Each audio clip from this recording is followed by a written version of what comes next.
Darn.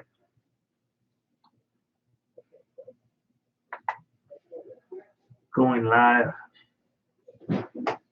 There it is. You're live. You want to walk in like we did last time?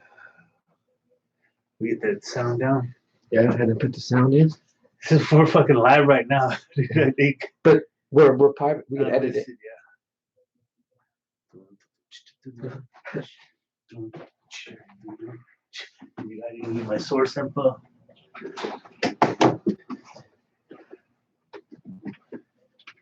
You know what we got to do first? We got to raise this up a little bit.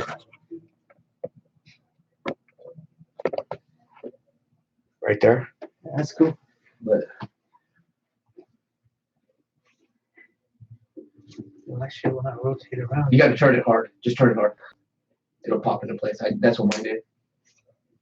Oh, you got to turn it all the way on. This thing has to be on the bottom of the outside. The plug. There you go. That's what was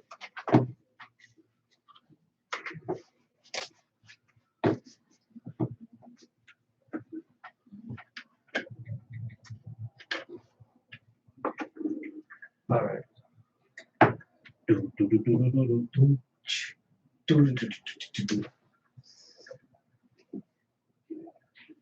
Your mom will get stuck right there. You got to tighten it. After you get it where you want, you got to tighten those knobs. There we go. I just finally figured out how to adjust mine. I was looking at the last video we did. Mine was way down there the whole time. Yeah, because I want to get up and be able to, do some magic like this. You want me to pipe in?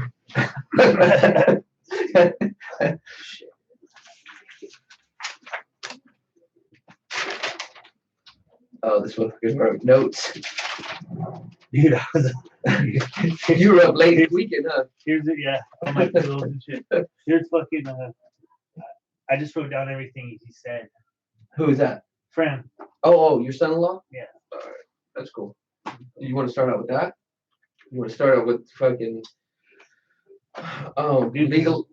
Yeah, but we got to be able to make sure to fucking come back and not jump off a subject when we're in a subject, Yeah, but Like, we'll have a fucking end of topic like fucking.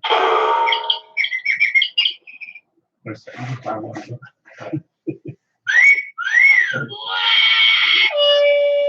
right there. Which one was that? That was the horn on the bottom right there. This one? That's cool. Because then it'll be like, all right, time's up, like the end of a round. Yeah, like the goal. But we have to kind of transition. We can't just say, okay, that's it. Now what about weed? Yeah, I listened to the one last week and I was like, I listened to it like 20 times, dude. I was like, it's hella good. I was like, we just kept transitioning to different things, but it was like a flow. It wasn't like, okay, now second topic. That sounds kind of corny. I don't mean like that, but I mean like we can't be like, so I work with 25 illegal people, and then what about guns? Oh no, yeah. You know what I mean? We'll find a good flow, but even the podcasts that I listen to, the good ones I like, just like they kind of mix humor with good shit. Because I listen to the ones that everybody sends me, and I'm like, it's good information, but it's like after about 5 minutes, I'm like, I'm bored, dude. I'm like, I don't feel like someone preaching to me all the whole fucking time. I like to hear some. That's why I like to Brilliant Idiots, because they'll say some fucking, like when you were talking about the G fight in the fucking military, that was perfect shit, because you have to throw some absurd, like, dude, like that's good shit. That's what everybody kept talking about. I showed people at work and they were listening to it. They were like, oh, that was the best part. That was the best part. Like that's what people want. They were like, that's why. Yeah. Come. All right, we can start out. You want to start out right now? All right, we can edit the beginning part of this. Click. Yeah, that's good, because then you know where to start and stop. Yeah. We'll fast forward, whatever. But let's say, what's today, man? Sunday, March. Shit. 10th? Dude, once you get old, you forget the dates. 11th. Today's Sunday, March 11th. March 11th. So, was it March 6th of this week? The DACA program ended. The one Obama had put into place. So what did they do? Did they extend it? No. So it's completely ended. So that means anybody that DACA is what? That has to go back? No. Trump put 6 months. He did this back like in But so there's a 6-month extension on it. No, that was the 6 months. He said, look, Congress, I give you 6 months to do what you got to do, right? And get this stuff right, which they haven't. They haven't done shit with it, man. That's what the government does. It's just a political. They don't get nothing done. It's a political deal, man. They just want to put it out in the news for a couple days, and then when he provided them with, like you said last week when we were talking, man, let's say there's 800,000 DACAs, right? He gave them a what's up. He said, look, we're going to let 1.8. I seen that. Yeah. And the Democrats were like, psst. Republicans too. It's both their fault, right? Because they could have got it done. Yeah, they one side wants 100% of what they want, and the other side wants 100% of what they want. Yep. There has to be some give and take somewhere. Well, if you remember, here's what's going on. These guys are like, let's pass the DACA thing, but we need this guns thing in here too. Oh yeah. Yeah, they're like, we can't have one or the other, or we have to have DACA. The Republicans were like, we gotta have DACA, but we have to have the wall too. Yeah, why can't that be a separate issue? That's what I'm saying, man. That's why government don't get nothing done, because they'll throw something in there to make it where the other congressmen don't want to vote for it. Yeah, like in the tax plan, dude, too, they included drilling up in Alaska. Did you see that? Those untapped resources in Alaska are going to be drilled now because they included that in the passing of the tax cut. The Trump tax deal. Yeah, I don't know. What's it called? Earmarks?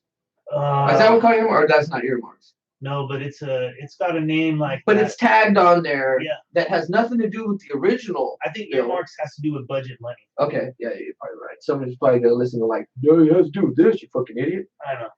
We don't. That's part of the reason why we're doing this. We don't really know what the fuck we're talking about. We just fucking about shit, Yeah, but you have to have an opinion about shit. Yeah, that's like, well, last week, kind of piggybacking off last week and what we're talking about here with Dr. Day is, I didn't really get to chime in on, my side of the immigration thing, man. And, go for it, my brother. My biggest problem with illegal immigrants is that first word there, illegal, man. Right? Okay. Give me an example where illegal is okay in any other thing, whether it's drugs, sex, child pornography, anything that's illegal, right? Well, I think we talked about this before, but it is illegal in a lot of city limits to feed the homeless.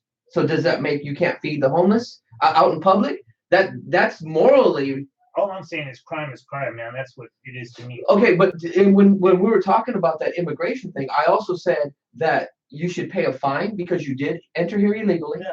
You should pay a fine, and there should be a time frame where you prove your citizenship. Yeah, that's what I talked to. I guess it would be my future son-in-law, father of my grandbaby, and he's a permanent resident. Your son-in-law. Yeah. Well, I would say future because I don't think what marriage is like. Well, dude, that piece of paper is important. You can't use tax. You can't get taxes. Yeah, legally. Can't have a quinceañera. But can't have a quinceañera. And you know what quinceañeras are? It's just a reason for Mexicans to get together and throw a big old party. You know how they have a birthday party for a 2-year-old? Yeah. And then just 5 kegs? I remember when my baby turned one, my old lady was like, yeah, we got to get a keg. I'm like, she's one. Because it's not about that. Yeah, it's not about it's about the party, dude. About the party. But go ahead. I'm sorry. I don't want to get your son-in-law. So basically what he told me was, because he went through the process, man. He was brought over here when he was 3 from Mexico. And they were legal at the time, but they went through the process. And there's a hardcore vetting deal that goes on with that, man. They got to consistently be in touch with this lawyer. They get processed to make sure they didn't commit any crimes and stuff in Mexico so that they're legit here. It took them about a year of the paperwork and $14,000 to get the process done. They had to meet with INS. They had to go through the criminal background. But he said when it all went down, finally at the end, he's a permanent resident. He got a Social Security card. And then they put some deal on a 5-year probationary period for him for citizenship. So there was like basically at 5 years, he couldn't do shit like get a DUI or, do anything that's going to put him on the radar or he'll be sent back. Which is good. That's what it should be. But that's the law, man. It's already there. And what's happening, we're just not following the law, bro. That's all it's going down. Yeah, I would say, yeah, in some cases. Yeah, but I wrote letters for multiple people. I've written letters for character letters, for letters of reference for work, for people to get their citizenship. and I'm not even opposed to obviously you have to have immigration laws. You can't just freely just go across borders and just come in. You should have immigration laws. I just think what we were talking about before is they could come up with a simple, common sense, one dimensional immigration law where it's not confusing. This is this and that's it. But I think it's more detailed than that. I think there's more confusion. There's was it bureaucratic tape. Say it again. This guy got me good. I love that shit. Bureaucratic tape that's involved in it. But I think it can be simplified. That's all I think it can be. I think I'm with you. You can get a driver's license, right? Anywhere you go, you get a driver's license the same way. Yeah. You know what I'm saying? So why can't they do it with immigration? And I think we emphasize the Hispanic migration from Mexico to America, right? Because that's what's in our lives. I've been in the G a long time, bro. And I'll say it's probably more than half Hispanic here, right? Oh, yeah. Yeah. So if you live somewhere like Denver or Detroit or Atlanta, they probably have different issues with immigration. And it's probably, India, European. I don't know the statistics, but I'm thinking that a big portion of it's got to be Mexico. It's got to be. I think so because they're so close. Yeah. But I don't think it's Canadian. To be honest with you, like Fran was telling me, he's got people on his side of the family that do have issues with coming over and being permanent here or getting through the legal process here because they might have done something stupid, man, like got hooked up in a dope deal or had a DUI or domestic violence or crazy shit like that. Even like you get into a fight with your old lady now, it's not a fight if you call the cops, man. Now it's domestic battery, domestic violence. So that's on your record, dude. That's what holding me up from getting my CCW, man. Is it because some shit went on here. What's CCW? For people who don't know, CCW. Concealed carries. It's a weapons permit. Okay. Three-Way's had his for a few years now. Who? Three-Way. Oh, okay. Gotcha. I don't want to touch on that because I got trouble last time, so we'll keep that. Yeah, we didn't keep the names of the innocent, dude. But back to topic, man. Little things like that can keep you from becoming a citizen here, and I think they should, man. Maybe not something like a DUI because there've been a lot of people that have been fucked. I was gonna say a DUI because DUI. I don't told anybody. I mean, DUI is bad. You shouldn't be drinking and driving, and people die from it. But things happen. I mean, I've had a couple drinks after dinner and drove home, and if I got pulled over, I probably would have got a DUI. Dude, I know I've been there. I know a hell of people like you guys on watching have been there. And everybody's so critical, but everybody's hypocrites about it. Here's what happens, bro. You start thinking about laws, right? And then you start thinking with emotion. And that's where people get crossed. Instead of following the law, you're going with emotion like, oh, a DUI is not that bad. But you know what? If my brother was killed by a DUI, right? I would feel completely different about it. And that's what happens with like Kate Steinle from San Francisco, remember? She's walking with her dad. Oh, that guy shoots off the gun. He said he was just shooting the gun. Well, he just happened to hit her. I don't understand the whole story because it seems kind of odd how he would just get off. Dude, first of all, it was an FBI gun. He stole it from a car, an FBI vehicle, right? Yeah, I don't know. So he had a theft going on there with breaking into the car. The agent's stupid for leaving the freaking clip in the gun loaded. So you think he got off because there was more people involved that should have followed up on it? Like, no, he got off because of fucking California law, dude. That's why. What was the California law? Sanctuary status. Like he had been deported 6 previous times.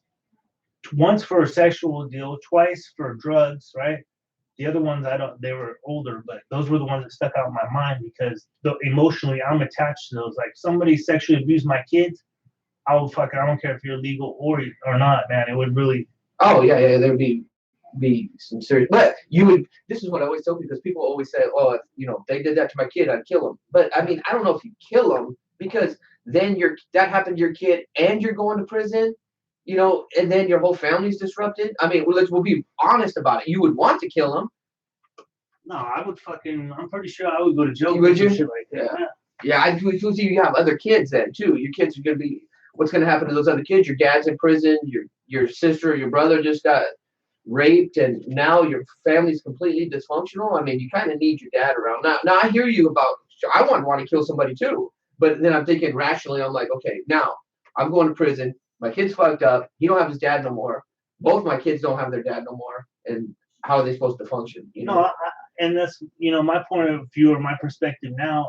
But I hear you. I would want to kill them. My girls are almost there, like where they already are stopped paying attention to us because of phones. We tried to watch Friday last night, right? The movie. You know the movie. I fucking hate those phones when we're watching movies, dude. So here's what I said. I said, all right, put the phone down for an hour, right? I agree. So Maya had no problem. She doing her thing. I look over on the couch and Isabel's tilted. She's tilted on the side like this, thinking she's getting the lowdown on the phone. Do you push pause? No. On the movie? Oh, I push pause. It's like when you're done, we can watch the fucking movie. I was like this. I was like,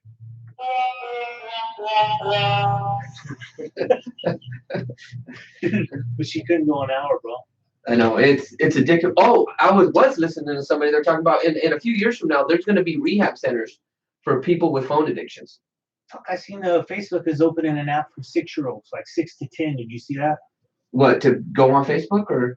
For 6 to 10-year-olds, that's like your grouping. Like these are your friends, and they got it set up for little kids. So how old do you think somebody should be before they get like a Facebook or Twitter or Snapchat account? Dude, I'm saying that's opening shit up for pedophiles and fucking people that want to kill kids. Yeah, that did. It opened up a big, like, what's it called? It's a big hole. It's scary. Like my boy the other day, he's 11 and he wanted to do a Snapchat. I was like, for what? I don't even know what Snapchat is, to be honest with you. And he wanted to do a Snapchat. And he said, well, I do it because for my sister, me and her, we Snapchat stuff back and forth. Part of me thinks it's good, like the Facebook thing. We have like on our Facebook, we have a separate family thing with all my cousins and aunts, and we share pictures on there and we talk to each other where it's not public.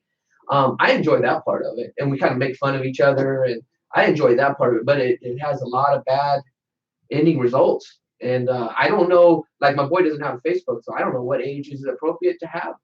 You know? Dude, it's just like with anything else, man. They show a sense of responsibility, or they show the fact that they can follow directions, because I guarantee you there's a lot of fishing going on out there by pedophiles for little kids, man.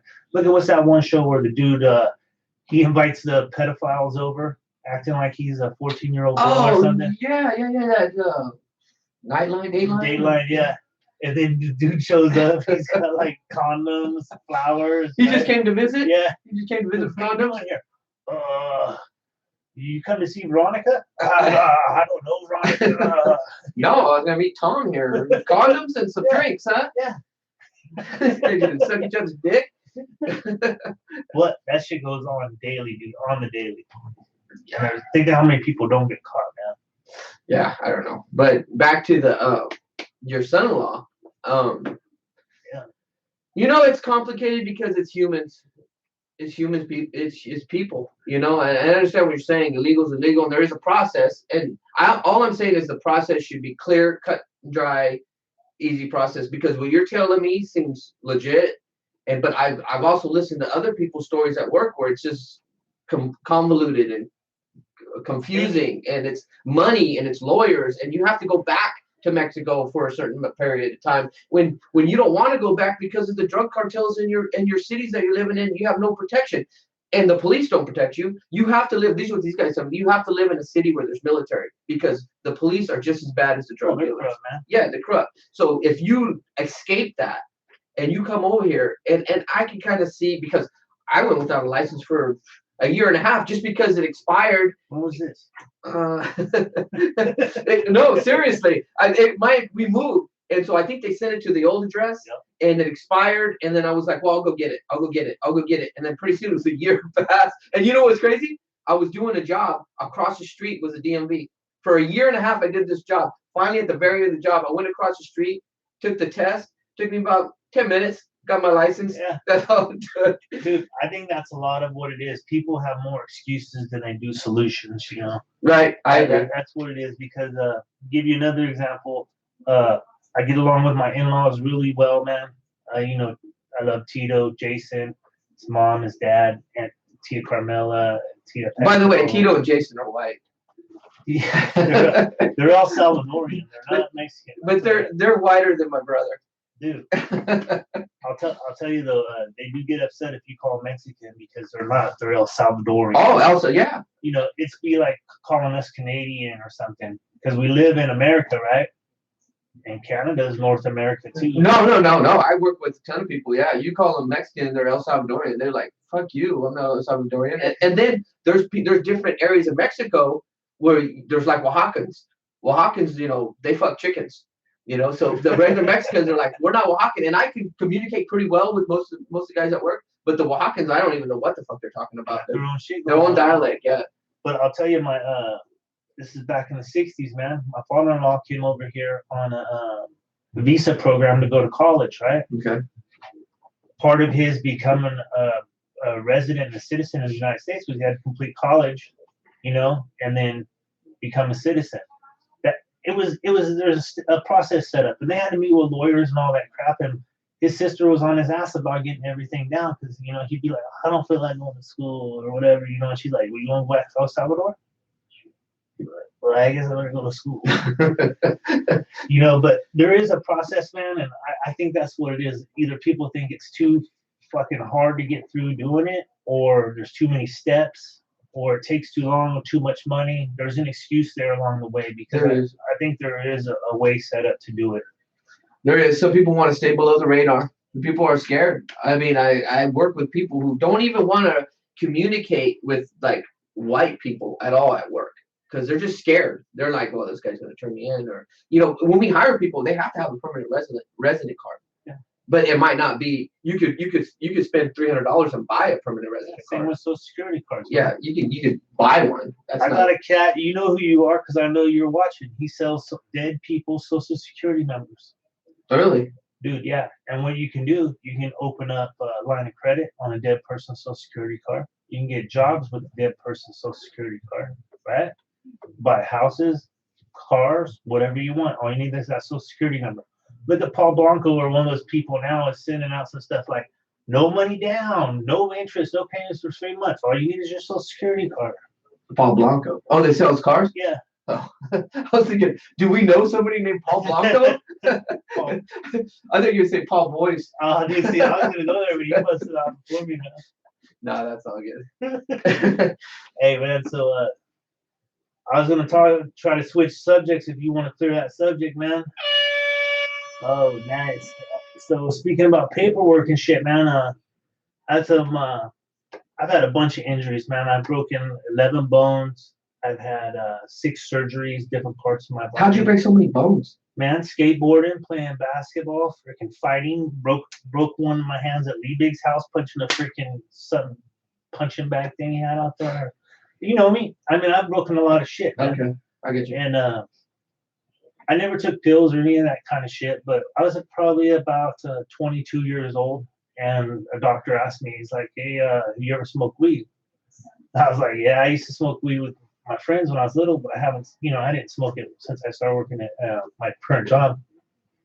But you remember that time we fucking got that sack of weed? It was all no, I don't. I don't remember anything about that. It was all 6 That's sticks. all foreign to me. It was all sticks and seeds, dude. And we went out in the beast, out to the Herald in like an abandoned barn, and we rolled up like 30 joints. Again, I don't remember any of that. I think you're thinking of my cousin Bobby. I think we were 15. I don't even think I had my license. I just drive. My mom and dad let me drive my car. Oh yeah, I was driving without a license early. Yeah. That shit would never happen nowadays, dude. But well, they ain't got high for the. I don't even think we got high. I don't even think we knew how to smoke. We just fucking smoked and coughed our lungs out and shit. Once again, I don't remember that. Anyway, so I went to the doctor and he's like, so you thought about medical marijuana? And I'm like, no, this is like 96, man. So I was attending a union meeting, and they said that we could use medical marijuana. So I was like, the doctor already said this. My job's obviously saying this is cool, right?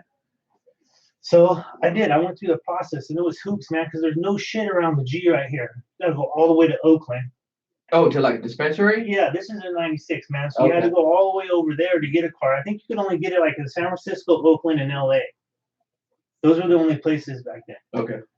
So I went through the process, went through all these hoops, and the very first time I go in the club, I buy some fucking train wreck or whatever it was.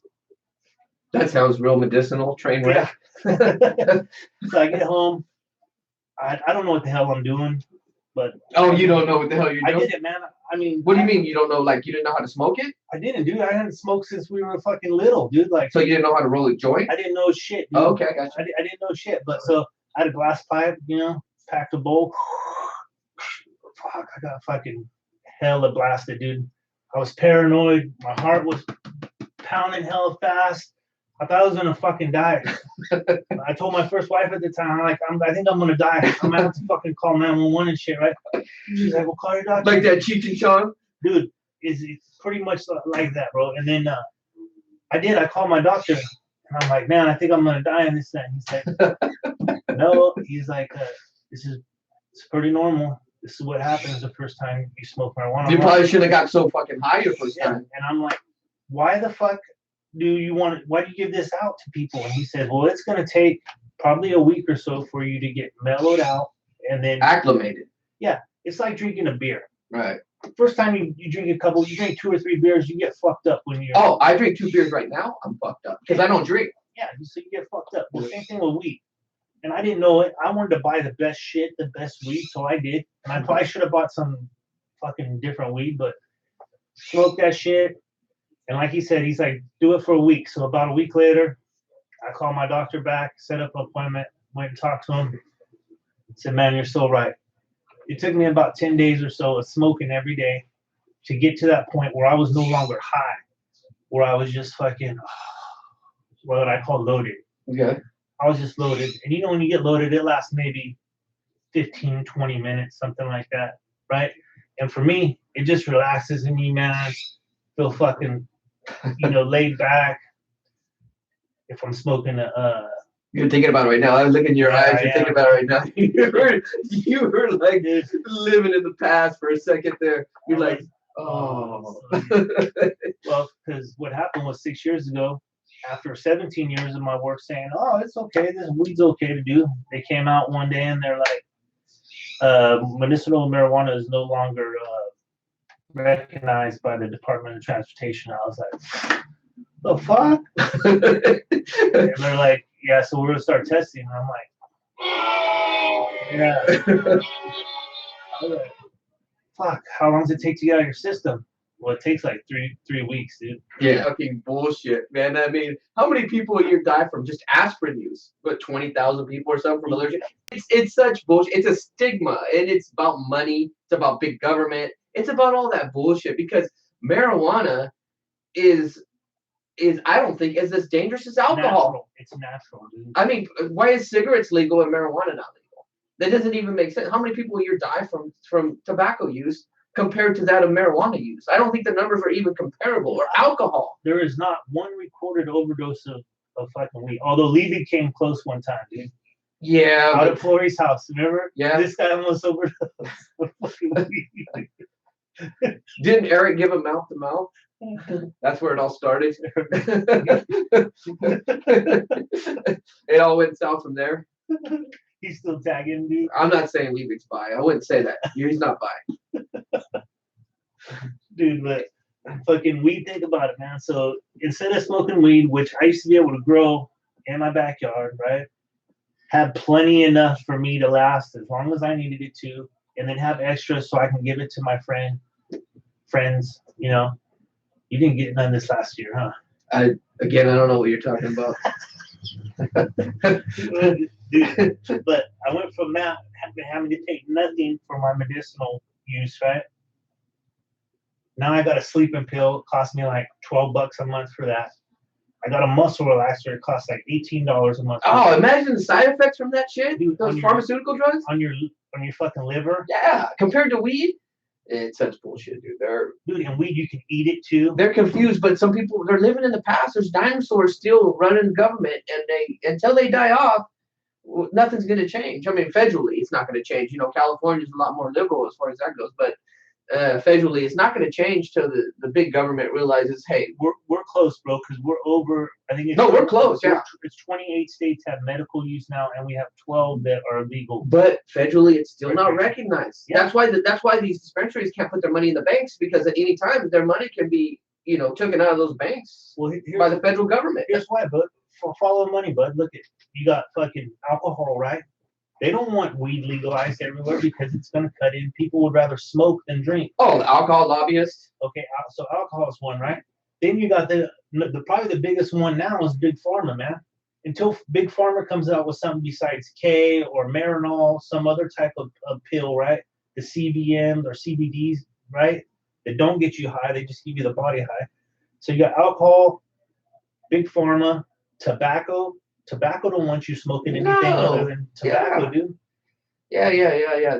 There's three right there I can think of off the top of my head. They got a shitload of influence on. Oh, when pharmaceutical companies figure out a way to monetize off it, to get control of the market, then it'll become federally legal. That's what it's all about, and everybody knows it. Nobody's like, well, why isn't it legal yet? But everybody knows why. It's.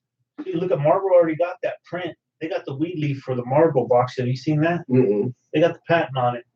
Oh, do they? It's a weed leaf, right? Instead of Marlboro packaging is red, it's a green leaf, right? Well, because I'm sure they're going to start, their tobacco fields are going to turn into marijuana fields, because the profit's got to be completely, outrageous. And I know marijuana and hemp are two different things, right? Right. They really are, because hemp you make rope with. Well, isn't that why it became illegal, because of hemp initially, because of the fabric is better than cotton, it makes ropes and clothes. I believe, from what I understand, it was became, because it was legal in the 60s, right? And then it became illegal 50s or 60s. It was in the because of hemp. In the 20s and 30s, they started handing out. There was a marijuana grow card, right? Like marijuana grower cards. Uh-huh.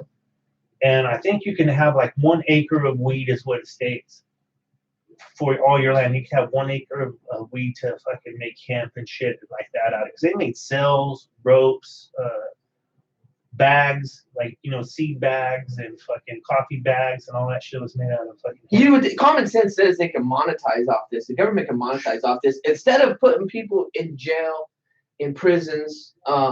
Instead of having sending people to rehab centers for marijuana.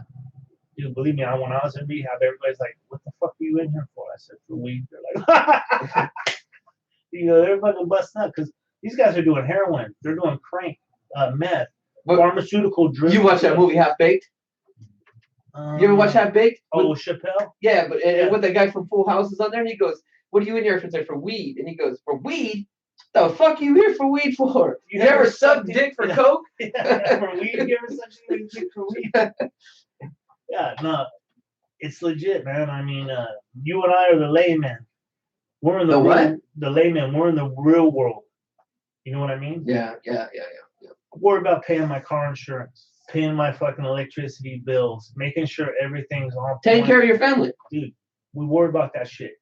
Guarantee you, the lawmakers we have don't fucking worry about paying their electric bill. No, they're worried about how much money they can get from these lobbyists, and because they probably don't give a fuck either way.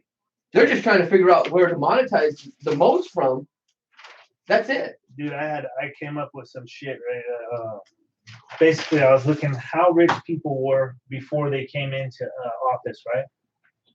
Like Bill Clinton's net worth was $300,000 when he was governor of Arkansas, right? Mm-hmm. First term of being president, he's at 25 million. The Clinton Foundation is over 300 million now. So no, I know a lot of that too is when you're done with presidency, you have book deals, you have talking fees, you make a ton of money there. And then before they used to not let you do that. The presidents weren't allowed to do that. They were allowed to make money, but then they were so easily influenced because they didn't have money. So when you don't have money, you're influenced by money. So when you start allowing people to pay for you to kind of dictate where you go, it changes everything. So they allowed presidents to get money. Look, it's a lot easier when you're in Bill's situation than if you're in Bush's situation. Bush came in, this motherfucker's rich already. Yeah, his dad's rich, dude. Didn't you know the Texas Rangers?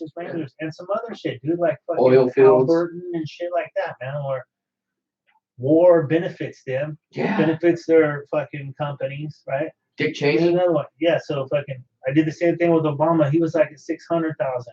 He just bought a $12 million house. 8 years of the presidency, you're basically going to be a multi-millionaire. So it's coming up. To get to that point, you owe somebody something. And I think that's where some of the hate for Trump's at, dude, because this guy came in as a billionaire, right? How the fuck are you going to buy off a billionaire? I don't know. That's arguable. You can argue that too. I mean, a lot of people say he was billionaire on paper, but his debt to what he had wasn't actually cash rich. Dude, I'll guarantee you, if you're sitting in a gold throne, you're fucking billion. That's why they're hating, bro. I mean, it's easy for me and you want to be millionaires. Actually, I don't want to be rich. I've already decided in my life I'm not going to be rich. I'm just going to fucking have fun. I don't even care about that. I mean, I would like to have just enough to pay off my bills. That's to not be in debt. That's my goal. But to reach out to try to maximize, your net worth and stuff, it just seems a wasted energy. Like you have so much to do in your life, like go to baseball games with my kid, watch my daughter play basketball, go out to eat with my family. That's what I enjoy. That's what life's about, man. Yeah. But you know what? A lot of these people don't got it. And when they do, look at Pelosi. She has 6 kids, right? I don't know. I don't know nothing about Have you heard of any of them? No, that's what I'm saying. Have you heard of any of them?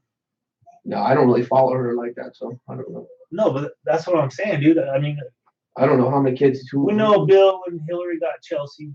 We know Obama has 2 daughters, right? Yeah. What are Obama's daughters' names? Malia and Malika. See, I didn't know. But I didn't know what their names were. Well, I don't know Bush's daughters, but I know he has daughters, and I know Barbara Bush. I think that's his mom. I don't know his wife's name. I know Liebig has a Harry Bush. Liebig Bush. Liebig goes with the braid, dude.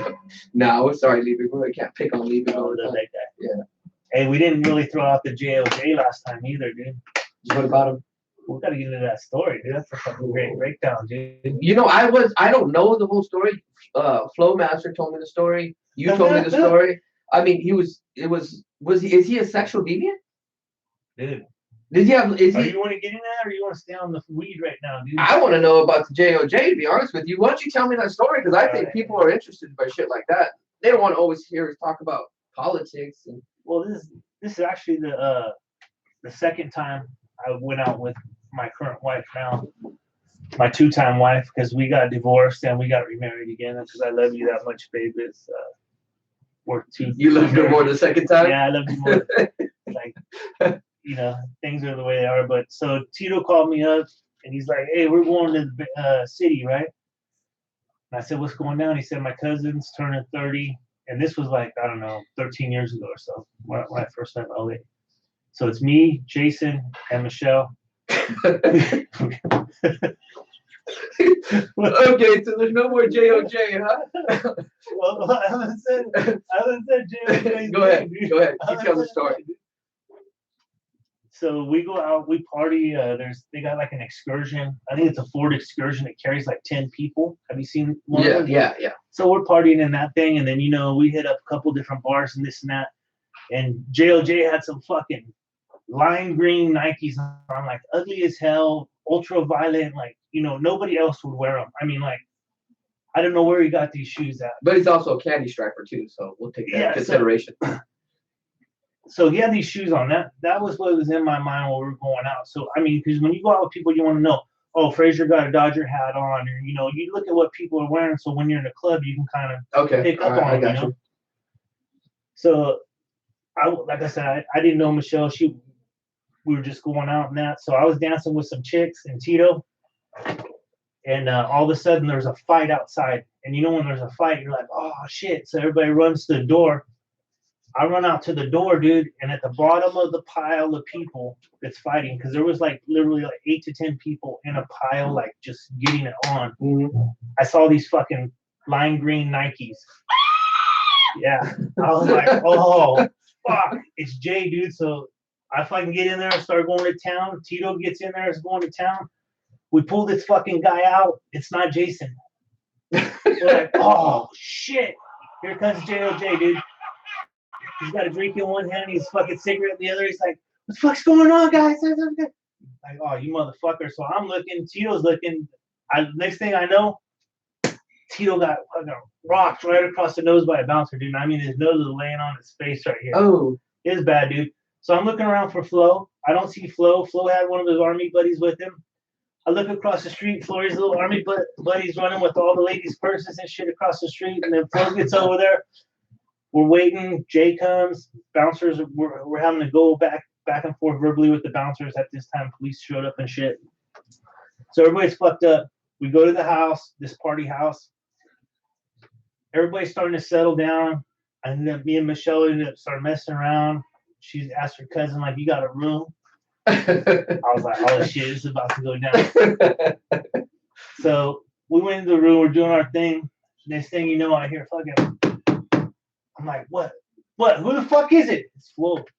Flo's like, Fraze, you need to come get JLJ, dude. I'm like, why? He's all, dude, you need to come get him. He's not listening to nobody. So I fucking with concern in his voice. Huh? He was upset. Flo was upset. So it's a 2-story place. I'm in my chonies. I walk downstairs. I look. JLJ's in the middle of the room with like 10 people sitting around us, right? Butt naked. And he's fucking angry. He's angry at himself. He's just going at it. He's jacking off? Dude, he's trying to. He's fucking trying to, dude. In front of all these people? In front of everybody, dude. He's butt-ass naked in the living room. Trying to go to town, right? What the fuck? And it's was he on dope? I don't know. It was limp noodle though. I'm like, Jay, what are you doing? He's like, fucking, Fraze, you know how it is. You're trying to whisper it like everybody's listening. I'm like, Jason, these are your cousins. This is your friend. Oh, that even makes it worse. Dude, in front of your family and stuff, right? And I was like, Jay, come on, man, please. He's like, no, fuck that. I'm down, He gets like, I'm down. Next thing you know, fucking cops roll in. Alameda County sheriffs. There's like 8 of them, right?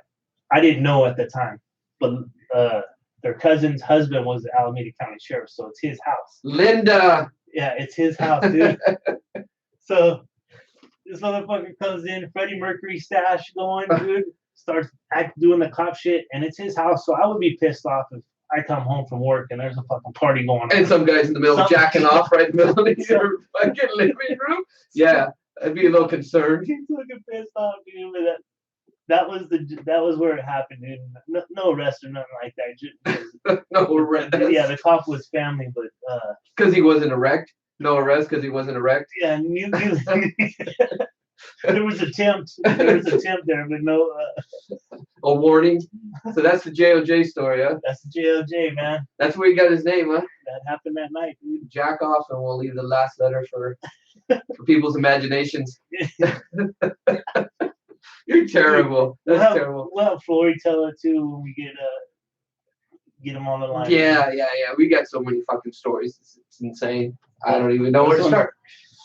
What about okay, we got that hashtag Me Too movement going on right now. Oh yeah, dude. Okay, but back in the day, and it's a good thing because we were, it was almost acceptable if guys grab girls' asses or. Dude, we used to do that shit in school, Yeah, I know, and you know what? It's not right because if it's your daughter, you'd be like, no, that shit shouldn't be happening to my daughter. But we had 2 friends, right? Was it 2 or 3? So I know it was 2 for sure. It was the skin. Rich skin. Fire fingers. Yeah. And another one, a friend of ours. So these guys somehow get the keys to this girl's house. We're in high school, right? They get the keys to this girl's house. And so it's, I don't know, midnight, 1 o'clock. The house is dark. People are sleeping. The girl lives there with her mom asleep. So in their mind, they got the keys. They can go inside and they're going to get laid. They're going to fuck the girl and the mom. This is what they're thinking. So they literally open the door, go inside the house, and the alarm goes off, right? So these guys, and I don't know what's going on in your head where you think you can just slide in bed with somebody who don't know you're there, don't know who you are, and you're going to get laid. No texting, no cell phones at this time. No, nothing. Yeah. Nobody knows who you are. So they run out to the field across, the way, hide in the bushes. Police come, cop dogs, they're searching, they're crawling on their hands and knees, they're crawling, trying to get out of there. They eventually get out of there. But that's the mentality we had back in those days. Like, no, it's going to happen. Yeah. Yeah, They're getting laid. yeah, that whole thing's moved on now with the Me Too movement. No, I can think about, remember, like, it's probably started about pubescent age. What? Seventh Say that or again? eighth. Pubescent. Okay. So probably what was it, 7th or 8th grade? You'd be like, hey, Fraish, they're ready to grab her ass. You go up and grab a girl's ass. I never said that. Yes, that was did. somebody else. Many times. But, you know, it was grab ass. That's what it was, grab ass. And girls used to do it too. I'd be standing in line, girls come up and grab my ass, dude, and I'd be like, what's up, girl? Yeah, well, I don't blame them. Look at you. You're an Adonis. But go ahead. No, I'm just saying, it's a different, like, if you did that now, you try to grab some girl's ass now. But you shouldn't, because if it's my daughter, I wouldn't want that to happen to her. So I don't think it shouldn't be acceptable. Well, we just grew up in a different time, and we're evolving. Species evolves. We evolve. We've evolved since the days of the Scottish, where you were going to get married, and the English had rights to your woman before you married her. Like, we've evolved. You just watch fucking Braveheart, Yes, dude. that's where I get all my political views is from movies, documentaries. No, dude, it's changed quite a bit, but now we have more social consciousness about shit because of phones, because of Twitter, because of social media. Stuff is put out there and it's blown up, and it's usually done from one perspective, man. Like, I was trying to do a search engine earlier to see, you know where who owns Google? No. It's Microsoft, right? Okay. So that's their search engine and shit. So I thought, oh, well, fuck, I'm going to do something different. I'm going to use Bing as my search engine. Okay. Fucking Microsoft owns Bing, too. Do they really? Yeah. When I looked it up, there's 3 of them they own. Because I searched up the top 50 search engines. Uh-huh.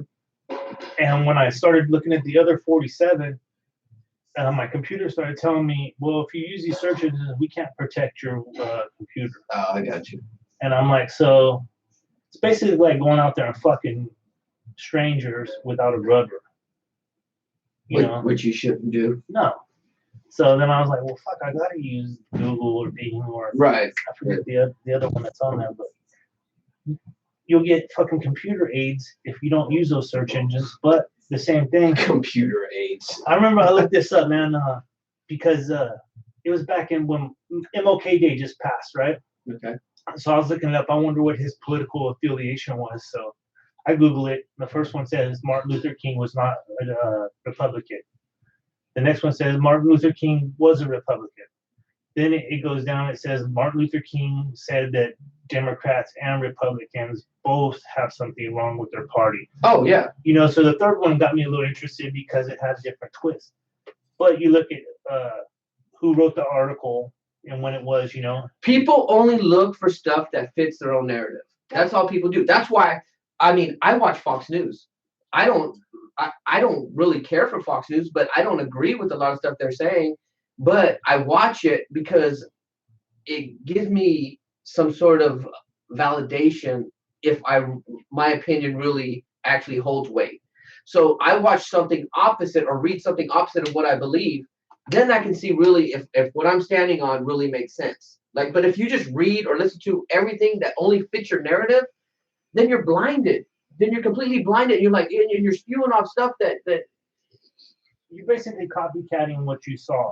That's all you're doing. You're not thinking for yourself, and that's what I do. I try to think for myself, and most of it has to do with interaction with people on an everyday basis, you know. And this happens with that's why I'm so adamant about the immigration thing, or at least having compassionate immigration policy, is because I deal with these people every day.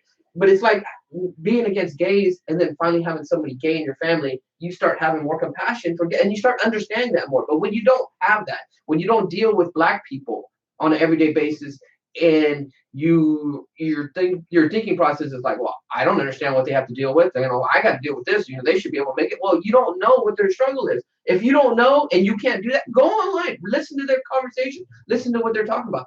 Whatever you don't know about, learn about. Don't just think you know about it because you live in this little bubble. And everybody lives in a bubble.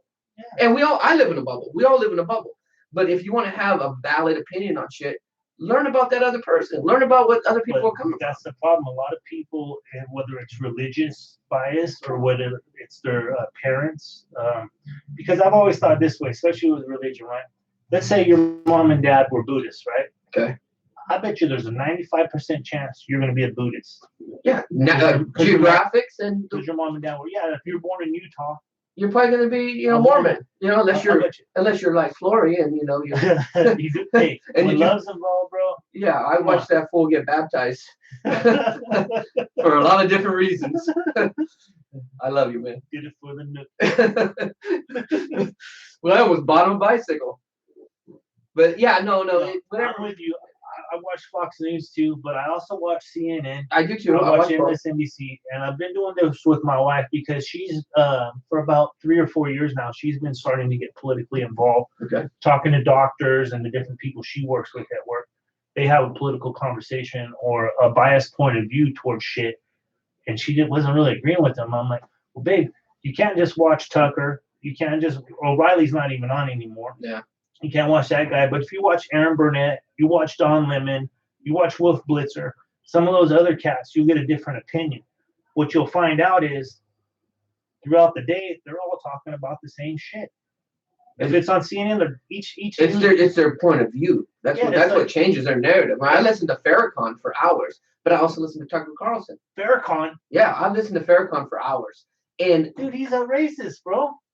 And everybody's racist. No, not like that. I wrote some shit down that he was saying, man. No, I know, but you know what's funny is this. Check this out, Rach. Farrakhan, dude. Yeah, death to Jews, death to white people. America, the roosters have come home. Yeah, well, I don't agree with them. But just because I listen to somebody doesn't mean that's my point. Oh, yeah. As I don't agree with him. See that, yeah. But he makes some good points, and then he's radical and militant. I don't agree with that stuff. But on the other end, we have people on the far right with the same ideas. You know what got me curious is check this out. I was wondering how come white Christians are so right wing, Republican, pro-Trump, and black Christians are the opposite. And I was like, why is that? So I was listening to these people talk. Uneducated, man. If black folks knew how the Democratic Party treated them, this is up to Martin Luther King, man. Okay, but most blacks were Republicans. I sat down with the whole black family and I talked about it. And this is what I came up with. And this is what they're telling me. Okay, back in the slavery days, right? White Christians used the Bible to maintain slavery, to hold slavery in their places. You have to obey your master. They were using the Bible to maintain slavery. And it was used wrong. So, but the black people, all they had was their spirituality. They wanted to believe in God, but they couldn't believe in the same God, because why would they believe in the same God that would hold them down and think that they were just slaves to white people? So they believed in God, but they didn't believe in the laws of it. They believe more in the spirituality of it, right? And we're not that far removed from it. We're only 100-something years removed from it. So over the years, they don't believe in that doctrine. They don't believe in the same doctrine as white Christians a lot in the South, because they're using those. And we have to agree, the white Christians in the South still hold those racist views, still believe they're higher than everybody else. I bet you less than 2% of America's like that. Less than 2%. No, I completely disagree with that, because I'm in a room with people that talk like that, and then as soon as they see my daughter, their conversation changes. Their language changes. They don't use the N-word no more. They don't use Mexican slurs anymore. It changes. So I know that's how people talk behind closed doors. I know how they pretty much feel. My grandfather, who's passed away a year ago, that's how we talked all the time.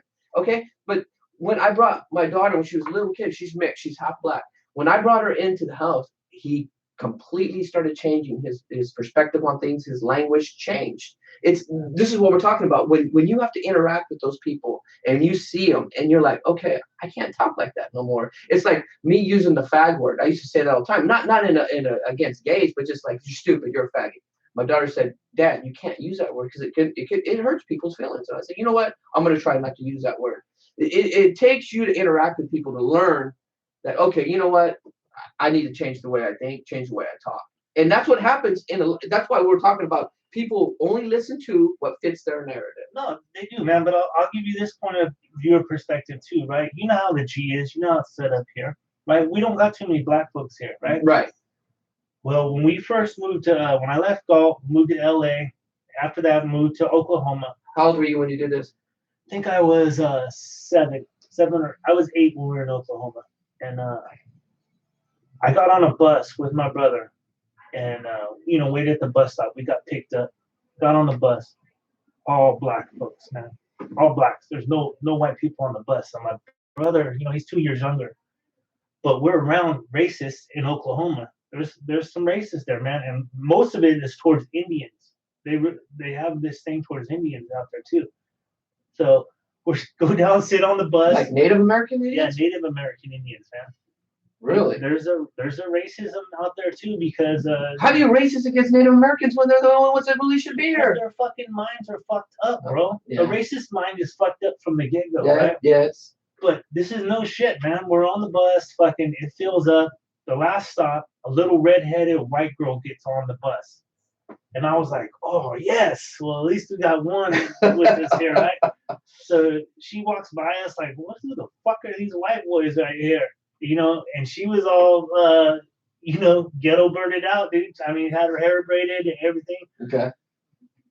My brother looks at me and he goes, there are a bunch of niggers on this bus. And I said, oh shit, we're about to get our ass kicked. And dude, it wasn't even until we got off the bus, there's some kid they call Fat Man, 6th grader. I think I was in 4th grade. I might have been 9. So I think it was 4th grade, 6th grader. Wants to fight me. Very first day of school, haven't even gone to school or nothing. He called, my brother said, nigger, like, I mean, it's bad. But he is like 6 or 7 years old. That's what he had heard. That's what he heard him call black people. You're talking about your brother? Yeah, my brother. Yeah. Because my family out there they're raised that way, or they've had break-ins, they've had theft of cars, all this kind of shit. Oh, it's a learned behavior. Yeah, to be racist is a learned behavior. Yeah, so he learned it. And after that first day of fucking school, I must have got 2 hours worth of school, and my mom came pick me up. So what happened? I told her what happened. And then she spanked my brother's ass and said, you don't say that kind of shit. She tried to teach him right. But when she's away working, our other family members were the one that were raising us. And he does a learned behavior from them. Because when I lived in Galt, I never heard nigger. I never heard that word at all. Until we moved out there. Yeah. Well, I mean, that's what I always tell everybody, I'm the way I am is I just try to treat everybody the same. And I think we should be able to make fun of everybody, blacks, Mexicans, Chinese. I think we should just joke about it. But I always tell everybody, my parents never said, don't say that word or you treat people. They never said that. They just did it. My dad, you know how my dad is. He's just nice to everybody. He just never said, you meet somebody a different color, you treat them like that. He never said that. He just lived like that. So they never told me. I look back and I'm thinking, did they ever tell me not to talk to people like that or not? They never told me that. They just behave that way. And that's what I do with my kids. I've never told them to, you go around, you see a black person or this or a Mexican. And I never say that. That's how I live. So that's how they live. Now, with the way music is now, using the N-word all the time, I tell my kids that, we don't use that word. My daughter's half black, and I don't know if she uses it in private, but I know she doesn't use it. I've never heard her use it around the house because it's just not. And I know black people who won't use that word because it's the worst word in the American language, and it's an ownership word, and I don't think that we should even use it at all. But it's used like homie or dude. No, I know. Bro. But you know what's safe for me is to not use it. That's safe for me. No, I don't either. We bowl with on a bowling league, and there's a couple of black brothers that are really good friends of mine. And then when they say, "What's up, nigga? What you doing, nigga?" You don't talk to me like that. I don't throw it back at them. And I just say, "Hey, what's up, boy?" Like what's going down, boy, or whatever. And then I'm like, "Oh, fucking boy," that could be used as a bad word too. Say my brother. So you got to check your vocabulary, but it is like you said when you're around people. So here's what went down last let's see, she's in 8th grade, so when Belly was in 6th grade, we had a haunted house here. Who's this, your daughter? Yeah, so for her birthday's in October, so we turned the whole house into a haunted house. I mean, with the black tarp. That's cool. I mean, it was badass. Well, it was, and we probably had like 15 people doing different scares and stuff through the house. And I'm in the garage, and I had a chainsaw. So when they come around to find it, I had they didn't own the chainsaw. Scared the shit out of a couple of these kids. They're starting getting so much CO in the garage from running the chainsaw. I was getting dizzy and shit, man. So before the kids went through the scare, I went out to the side of the fence. So we probably had about 8 to 10 kids out there, right? And they're all sixth graders. And I'm listening to them. They don't know I'm there, but I'm listening to them. They're like, "Oh shit, nigga, you know what's up? You know, fucking this motherfucker." And what race are these kids? Mexicans, Asian, whites. There's not a black kid in sight, but they're all communicating and telling. They call each other nigga, like, "What's up, nigga? Oh, nigga." And I told them, especially my girls, I said, "Look, you are protected by Galt. It's just like a little small town, and you're emulating the things you see in these big towns like Sacramento or LA or San Francisco. These videos, this music, because YouTube, that's all the kids do now is watch YouTube, man. That's what they do." So I said, hopefully you watch us on YouTube. Yeah. I said, if you get into one of these real world scenarios in Los Angeles or San Francisco and stuff, and you try to be cool with somebody and say, "Hey, what's up, nigga?" or something like that, you're going to get beat down. It is a derogatory term. It's like saying fuck you just because the color of the skin. That's what it's like. I told her it's like saying fuck you. So I know my girls don't use it now, you know, and there comes a point in age where you should explain that to them. You shouldn't just think, "Oh, well, they're just going to learn." Yeah. Well, no, I hear what you're saying. Because like you said, when we grew up, we never heard it because we didn't have social media and stuff. So it wasn't, nobody talked like that. Yeah, but we had black folks in golf, but we never called them niggers. No. But now with social media, you do have to say, and I have went out of my way for my little boy, especially, said, you know, that's not how we talk. And he knows that. We talked about it. He knows that. And we understand that in our house. But also, is a big reason why I take my kid, my little boy, he goes to school in West Sac, which is so diverse, you know, Chinese, blacks, Mexicans, and it's good. I enjoy that he is such, his friends, he don't even look at it like that. He don't, you know, my son doesn't realize that his sister's not his full sister to this day. He doesn't know that. We even watching a TV show. This is funny, quick little story. And they had a half sister, half brother, or something like that. And he goes, "Man, I'm glad I don't have a half sister. I'm glad I have a full sister." She doesn't even see. We went into the mall one day, went to this little store, and we walk in, me, my daughter, and my son, and this lady, she's welcoming at the front door, Bed Bath and Beyond or something, whatever it is. And she goes in, she goes, "This is what she said. This is the first thing she said to my son." And he has his hat low down. And she goes, "Are you half black too?" She asked him that. And my daughter immediately grabbed him and just took him and just said, just ignore it. Don't worry about it. You know, and kids don't know until you teach them that stuff. Learn behavior like your brother, you know? It's tough, man.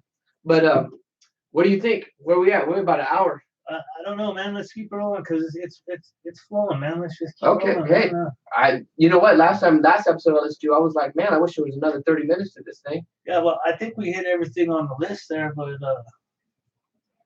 I mean, there's so many topics to talk about nowadays, and we have so many stories. I guess we could tell. You want to tell a fellow story while we're here? Well, that's what I was going to get into, man. I know I met you when I was really young. I mean, we were preschool, and then yeah, at least kindergarten, preschool. Yeah, I remember preschool because your mom used to drive the wagon, dude. Yep. But and I've known DG forever. Flo lived around the corner. Eric, Liebig. I don't think I met Bernie until like 6th grade. 5th or 6th grade. When I came back from LA I finished the very end of school in Fairsight. Okay. Because I went to Valley Oaks originally in 6th grade and then came back to Fairsight. Oh, did you? Yeah, because I was living with my aunt and then I moved in with the Harrisons. Because I remember we really hang out together started 7th grade. I mean, we were friends, but 7th grade. I think 6th grade swim parties when.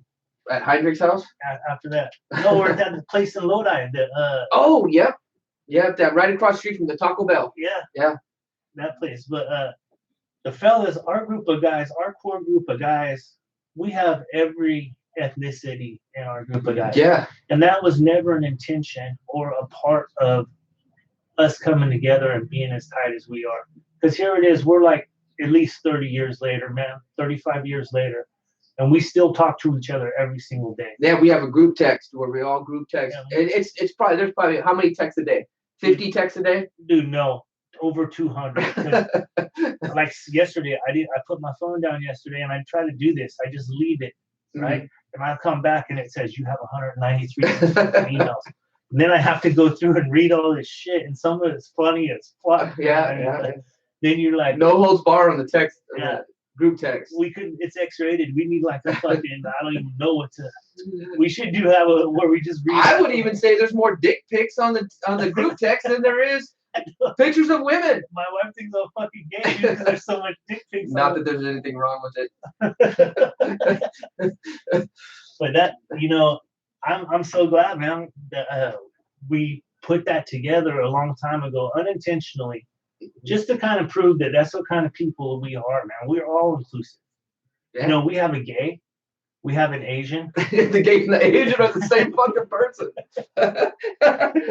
And we love you, Eric. Eric's one of my favorite guys, man. He's a good He's solid. That's where we used to go to. That's the house we used to go to, yeah. because they had money. They have food. He had clothes. Like, I didn't have clothes. I didn't have Stussy shirts. I didn't have one Stussy shirt. Massimo. Yeah. I mean, I ended up with 3. Yes, jeans. But yeah, remember when he used to make a list of everybody's name and what they took from him? Took Jordans. Yeah. That's how we lived. We lived at Eric's house, and he had the clothes and the food. His mom and dad were loving, man. Yeah. Remember when we snuck out one night? We all snuck out, and then we were trying to get back to the house, and here comes a van with some Filipino guy driving it, his dad, and the first thing he says is, Eric, I'm Zan mad at you. Zamad.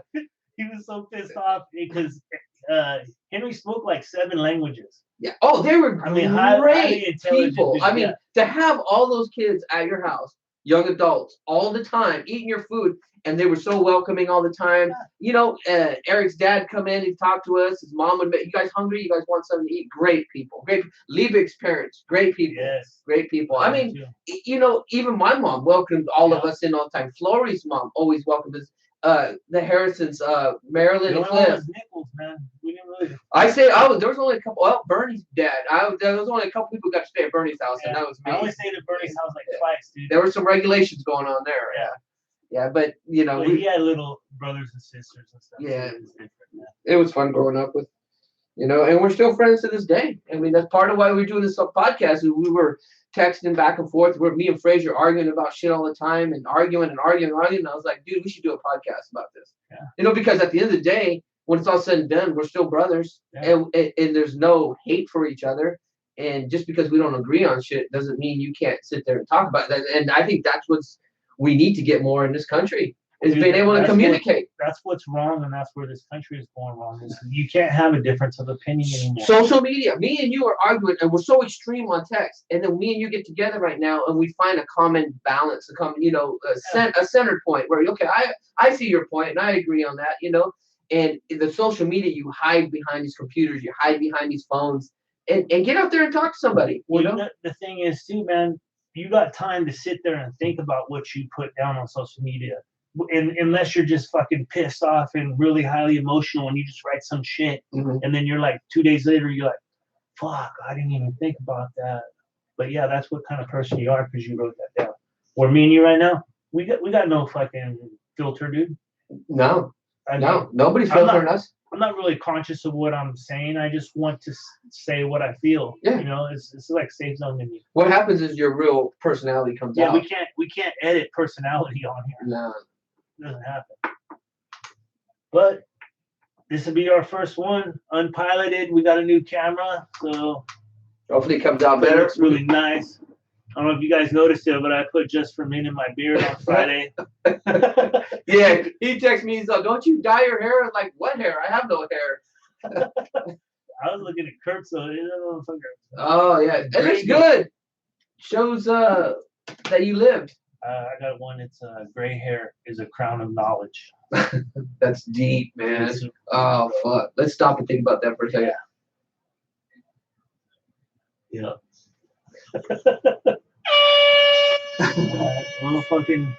We're gonna load this today to get March 11th. March 11th. March 11th. We're gonna chop this up, edit it, put some music, all that kind of shit together. And we're still working on the audio part of this, so we're trying to get the audio better each time. We'll work on it. Yeah, we don't know what we're doing. We're just we're gonna get better. And we got a lot of good feedback. Yeah, t-shirts. Yeah, keep hitting the comments and all that shit. Subscribe if you want to. It's free to subscribe. Yeah, subscribe to Fellas92 YouTube channel. It's free. We got t-shirts in the works. We're working on some stickers and some other shit. Yeah. We got some trips coming up. So I want to be able to write that off on my taxes.